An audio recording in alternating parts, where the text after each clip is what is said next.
اللہم صلی علی سیدنا محمد۔ آج کا سبق سورہ بقرہ کی آیت نمبر 239 سے ہے۔ اعوذ باللہ من الشیطان الرجیم، بسم اللہ الرحمن الرحیم۔ والذین یتوفون منکم ویذرون ازواجا وصیۃ لازواجہم متاعا الی الحول غیر اخراج۔ والذین وہ لوگ یتوفون جو وفات پا جائیں منکم تم میں سے، ویذرون چھوڑ جائیں ازواجن بیویاں، وصیتاً تو وصیت کرنا لازم ہے، لازواج اپنی بیویوں کے لیے، متاعاً فائدہ پہنچانے کے، الی الحول 1 سال تک، غیر اخراج بغیر نکالے۔ فإن خرجنا اگر وہ خود نکل جائیں، فلا جناح علیکم تم پر کوئی حرج نہیں ہے، فیما فعلنا اس بارے میں جو وہ کریں، فی انفسہن اپنے بارے میں، من معروف دستور کے مطابق، واللہ عزیز حکیم اللہ غالب حکمت والے ہیں۔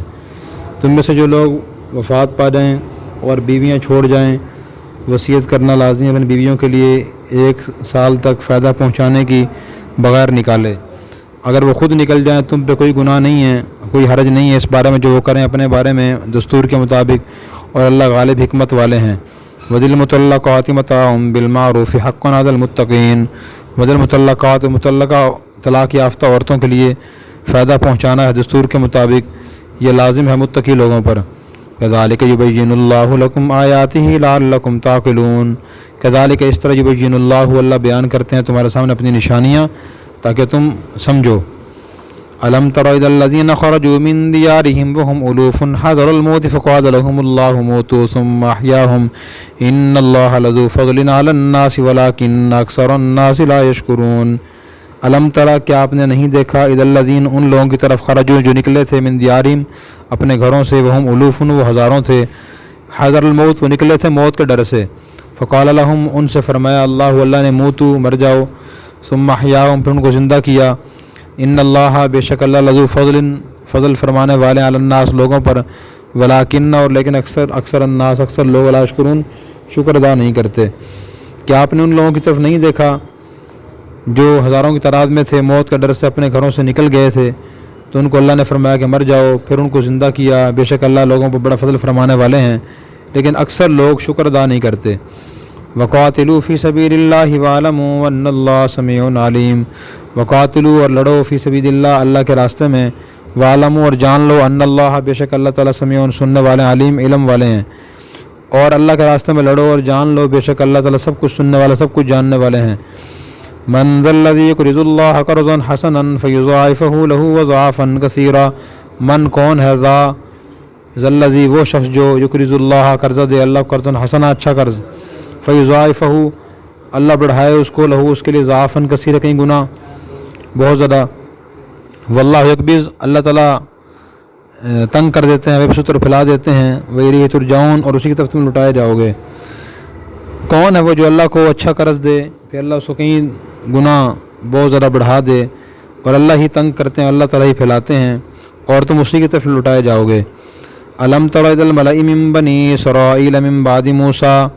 الم ترا کیا نہیں دیکھا آپ نے، الی الملأ اس جماعت کی طرف، من بعد موسیٰ بنی اسرائیل کی جماعت جو موسیٰ کے بعد تھی، اذ قالوا جب انہوں نے کہا، نبی لہم اپنے نبی سے، ابعث لنا مقرر کیجیے ہمارے لیے، ملکن بادشاہ، نقاتل فی سبیل اللہ ہم قتال کریں اللہ کے راستے میں۔ قالا تو نبی نے فرمایا کہ حل عصیتم کیا تم سے بعید ہے، یا تم سے امید ہے، یا تم سے امید نہیں ہے، ان کتبہ اگر فرض کر دیا علیکم تم پر قتال لڑنا، اللہ تقاتلو کہ تم نہیں لڑو گے۔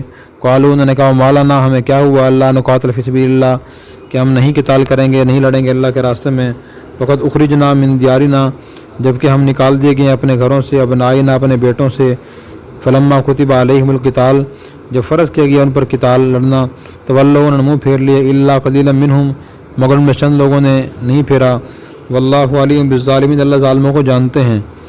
کیا آپ نے بنی اسرائیل کی اس جماعت کو نہیں دیکھا جو موسیٰ کے بعد ہوئی، جب انہیں اپنے نبی سے کہا کہ ہمارے لیے بادشاہ مقرر کیجئے تاکہ ہم اللہ کے راستے میں قتال کریں، لڑائی کریں، تو نبی نے فرمایا کیا تم سے یہ امید ہے کہ اگر تم پر جہاد فرض کیا جائے قتال کہ تم نہیں لڑو گے؟ انہوں نے کہا ہمیں کیا ہو گیا کہ ہم نہ قتال کریں اللہ کے راستے میں، جبکہ ہم نکال دیے گئے اپنے گھروں سے اور اپنے بیٹوں سے، پھر ان پہ قتال فرض کیا گیا تو انہوں نے منہ پھیر لیے سوائے ان میں چند لوگوں کے، اللہ تعالیٰ ظالموں کو جانتے ہیں۔